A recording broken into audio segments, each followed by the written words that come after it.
درود به شما همراهان عزیز. راز دهم موفقیت است که نام دارد خودتان را برای خدمت کردن به دیگران تشویق کند.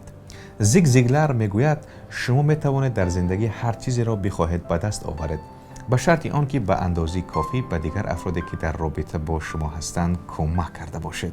براین تریسی در ادامه این گفتار میگوید منفعت شما در زندگی همواره با خدمت شما به افراد دیگر نسبت مستقیم دارد. تمام ثروتمندان خود ساخته در تلاش خدمت با مشتری دارند. آنها تمام وقتها درباره مشتری‌هایشان فکر می‌کنند. آنها دائما دنبال راه‌های نو و بهتر برای خدمت رسانی بهتر از دیگران به مشتریانشان هستند. این پرسش‌ها را از خود بکنید. مشتری‌هایم واقعاً چی می‌خواهند؟ مشتری‌هایم واقعاً چی احتیاجی دارند؟ مشتری‌هایم به چه چیز بیشتر ارج می‌گذارند؟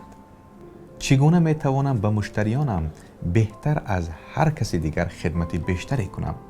امروز چرا مشتری‌هایم از دیگران می‌خرند و چگونه می‌توانم آنها را راضی کنم که دوباره از من خرید کنند؟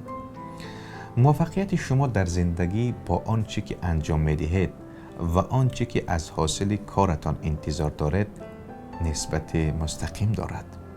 همیشه فرصت‌ها را دریابید تا بیش از حد انتظار برای انجام آنها فرصت پیدا کنید.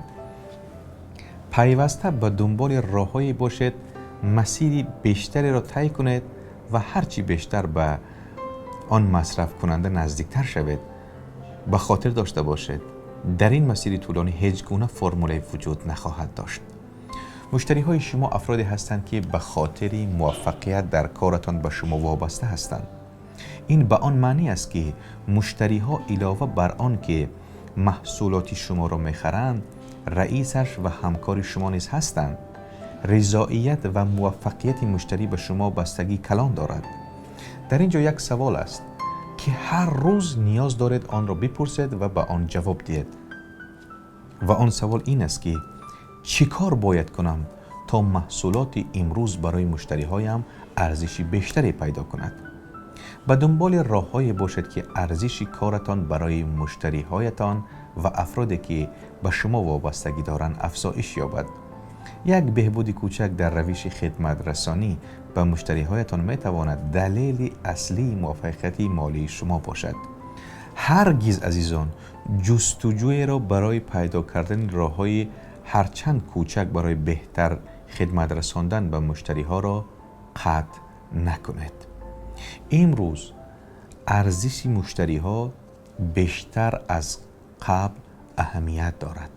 هر وقت مشتری از شما سوال می‌کند شما باید بگویید و مطمئنم راست می‌گوید و حق با شماست. اینها شیرین ترین کلام‌هایی هستند که مشتری‌های شما می‌توانند بشنوند. بیایید تمرین عملی را یک جای گوش کنیم و حتما نویسیم. مهمترین مشتری‌های خود را شناسایی کنید. هم در داخل و هم در خارج. شما با چه افراد بیشتر از همه وابستگی دارید؟ کدام افراد بیشتر از همه به شما وابسته هستند؟ چی کار میتوانید بکنید؟ امروز شروع کنید تا بتوانید آنها را حفظ کنید و از دست ندهید. خوب عزیزان، طور شما گوش کردید و دیدید این موضوع بسیار مهم است.